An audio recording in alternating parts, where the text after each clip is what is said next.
This is Frankenstein, or the Modern Prometheus, by Mary Wollstonecraft Godwin Shelley. This is Chapter 5. It was on a dreary night of November that I beheld the accomplishment of my toils. With an anxiety that almost amounted to agony, I collected the instruments of life around me that I might infuse a spark of being into the lifeless thing that lay at my feet. It was already 1 a.m. The rain pattered dismally against the panes, and my candle was nearly burnt out, when by the glimmer of the half-extinguished light I saw the dull yellow eye of the creature open. It breathed hard, and a convulsive motion agitated its limbs. How can I describe my emotions at this catastrophe? Or how delineate the wretch whom with such infinite pains and care I had endeavored to form? His limbs were in proportion, and I had selected his features as beautiful. Beautiful, great God! His yellow skin scarcely covered the work of muscles and arteries beneath. His hair was of a lustrous black and flowing, his teeth of a pearly whiteness, but these luxuriances only formed a more horrid contrast with his watery eyes, that seemed almost of the same color as the dun-white sockets in which they were set, his shriveled complexion and straight black lips. The different accidents of life are not so changeable as the feelings of human nature. I had worked hard for nearly 2 years, for the sole purpose of infusing life into an inanimate body. For this I had deprived myself of rest and health. I had desired it with an ardor that far exceeded moderation. But now that I had finished, the beauty of the dream vanished, and breathless horror and disgust filled my heart. Unable to endure the aspect of the being I had created, I rushed out of the room and continued a long time traversing my bedchamber, unable to compose my mind to sleep. At length, lassitude succeeded to the tumult I had before endured, and I threw myself on the bed in my clothes, endeavoring to seek a few moments of forgetfulness. But it was in vain. I slept, indeed, but I was disturbed by the wildest dreams. I thought I saw Elizabeth in the bloom of health, walking in the streets of Ingolstadt. Delighted and surprised, I embraced her, but as I imprinted the first kiss on her lips, they became livid with the hue of death. Her features appeared to change, and I thought that I held the corpse of my dead mother in my arms. A shroud enveloped her form, and I saw the grave worms crawling in the folds of the flannel. I started from my sleep with horror. A cold dew covered my forehead, my teeth chattered, and every limb became convulsed. When by the dim and yellow light of the moon, as it forced its way through the window shutters, I beheld the wretch, the miserable monster whom I had created. He held up the curtain of the bed, and his eyes, if eyes they may be called, were fixed on me. His jaws opened, and he muttered some inarticulate sounds, while a grin wrinkled his cheeks. He might have spoken, but I did not hear. One hand was stretched out, seemingly to detain me, but I escaped and rushed downstairs. I took refuge in the courtyard belonging to the house which I inhabited, where I remained during the rest of the night, walking up and down in the greatest agitation, listening attentively, catching and fearing each sound, as if it were to announce the approach of the demoniacal corpse to which I had so miserably given life. Oh, no mortal could support the horror of that countenance. A mummy again endued with animation could not be so hideous as that wretch. I had gazed on him while unfinished. He was ugly then, but when those muscles and joints were rendered capable of motion, it became a thing such as even Dante could not have conceived. I passed the night wretchedly. Sometimes my pulse beat so quickly and hardly that I felt the palpitation of every artery. At others, I nearly sank to the ground through languor and extreme weakness. Mingled with this horror, I felt the bitterness of disappointment. Dreams that had been my food and pleasant rest for so long a space were now become a hell to me. And the change was so rapid, the overthrow so complete. Morning, dismal and wet, at length dawned, and discovered to my sleepless and aching eyes the church of Ingolstadt, its white steeple and clock which indicated the 6th hour. The porter opened the gates of the court, which had that night been my asylum, and I issued into the streets, pacing them with quick steps, as if I sought to avoid the wretch whom I feared every turning of the street would present to my view. I did not dare return to the apartment which I inhabited, but felt impelled to hurry on, although drenched by the rain which poured from a black and comfortless sky. I continued walking in this manner for some time, endeavoring by bodily exercise to ease the load that weighed upon my mind. I traversed the streets without any clear conception of where I was or what I was doing. My heart palpitated in the sickness of fear, and I hurried on with irregular steps, not daring to look about me. Like one who on a lonely road doth walk in fear and dread, and having once turned round walks on and turns no more his head, because he knows a frightful fiend doth close behind him tread. Coleridge's Ancient Mariner. Continuing thus, I came at length opposite to the inn at which the various diligences and carriages usually stopped. Here I paused, I knew not why, but I remained some minutes with my eyes fixed on a coach that was coming towards me from the other end of the street. As it drew nearer, I observed that it was the Swiss diligence. It stopped just where I was standing, and on the door being opened, I perceived Henry Clerval, who on seeing me instantly sprung out. "My dear Frankenstein," exclaimed he, "how glad I am to see you! How fortunate that you should be here at the very moment of my alighting." Nothing could equal my delight on seeing Clerval. His presence brought back to my thoughts my father, Elizabeth, and all those scenes of home so dear to my recollection. I grasped his hand, and in a moment forgot my horror and misfortune. I felt suddenly, and for the first time during many months, calm and serene joy.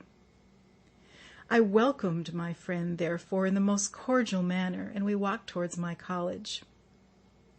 Clerval continued talking for some time about our mutual friends, and his own good fortune in being permitted to come to Ingolstadt.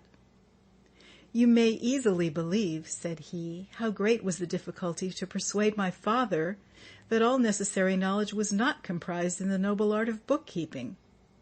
And indeed, I believe I left him incredulous to the last, for his constant answer to my unwearied entreaties was the same as that of the Dutch schoolmaster and the vicar of Wakefield. "I have 10,000 florins a year without Greek. I eat heartily without Greek." But his affection for me at length overcame his dislike of learning, and he has permitted me to undertake a voyage of discovery to the land of knowledge. "It gives me the greatest delight to see you. But tell me how you left my father, brothers, and Elizabeth." "Very well and very happy, only a little uneasy that they hear from you so seldom. By the by, I mean to lecture you a little upon their account myself. But, my dear Frankenstein," continued he, stopping short and gazing full in my face, "I did not before remark how very ill you appear. So thin and pale. You look as if you had been watching for several nights." "You have guessed right. I have lately been so deeply engaged in one occupation that I have not allowed myself sufficient rest, as you see. But I sincerely hope, that all these employments are now at an end, and that I am at length free." I trembled excessively, I could not endure to think of, and far less to allude to, the occurrences of the preceding night. I walked with a quick pace, and we soon arrived at my college. I then reflected, and the thought made me shiver, that the creature whom I had left in my apartment might still be there, alive and walking about. I dreaded to behold this monster, but I feared still more that Henry should see him. Entreating him, therefore, to remain a few minutes at the bottom of the stairs, I darted up towards my own room. My hand was already on the lock of the door before I recollected myself. I then paused, and a cold shivering came over me. I threw the door forcibly open, as children are accustomed to do when they expect a spectre to stand in waiting for them on the other side, but nothing appeared. I stepped fearfully in. The apartment was empty, and my bedroom was also freed from its hideous guest. I could hardly believe that so great a good fortune could have befallen me. But when I became assured that my enemy had indeed fled, I clapped my hands for joy and ran down to Clerval. We ascended into my room, and the servant presently brought breakfast. But I was unable to contain myself. It was not joy only that possessed me. I felt my flesh tingle with excess of sensitiveness, and my pulse beat rapidly. I was unable to remain for a single instant in the same place. I jumped over the chairs, clapped my hands, and laughed aloud. Clerval at first attributed my unusual spirits to joy on his arrival. But when he observed me more attentively, he saw a wildness in my eyes for which he could not account, and my loud, unrestrained, heartless laughter frightened and astonished him.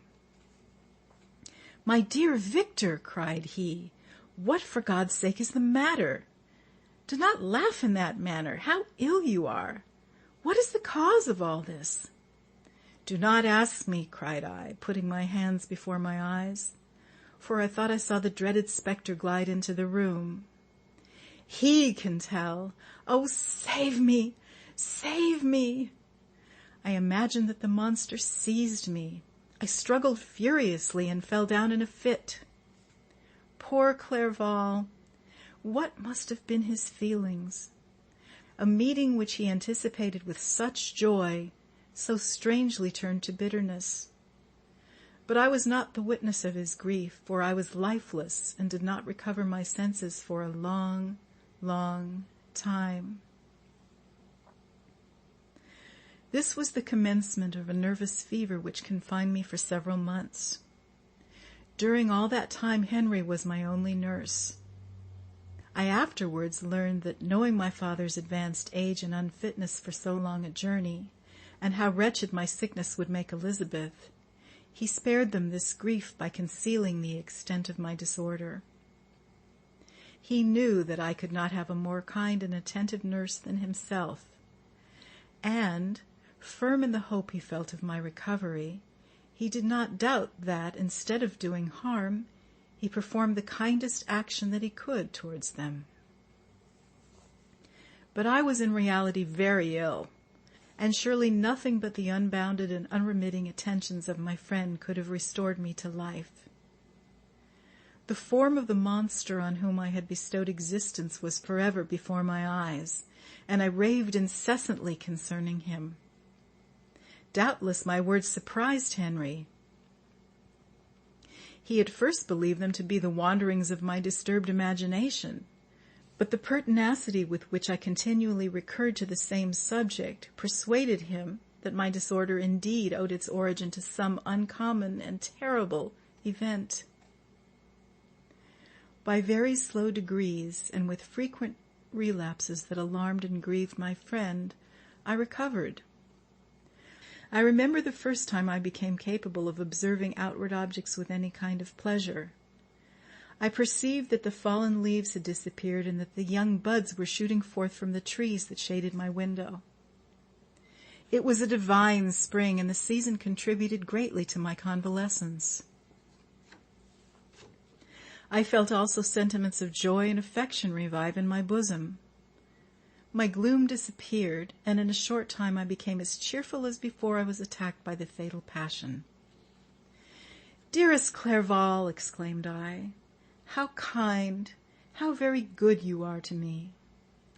This whole winter, instead of being spent in study as you promised yourself, has been consumed in my sick room. How shall I ever repay you? I feel the greatest remorse for the disappointment of which I have been the occasion, but you will forgive me. You will repay me entirely if you do not discompose yourself, but get well as fast as you can. And since you appear in such good spirits, I may speak to you on one subject, may I not?" I trembled. One subject. What could it be? Could he allude to an object on whom I dared not even think? "Compose yourself," said Clerval, who observed my change of color. "I will not mention it if it agitates you. But your father and cousin would be very happy if they received a letter from you in your own handwriting. They hardly know how ill you have been and are uneasy at your long silence." "Is that all, my dear Henry? How could you suppose that my first thought would not fly towards those dear, dear friends whom I love, and who are so deserving of my love? If this is your present temper, my friend, you will perhaps be glad to see a letter that has been lying here some days for you. It is from your cousin, I believe." This is the end of Chapter 5.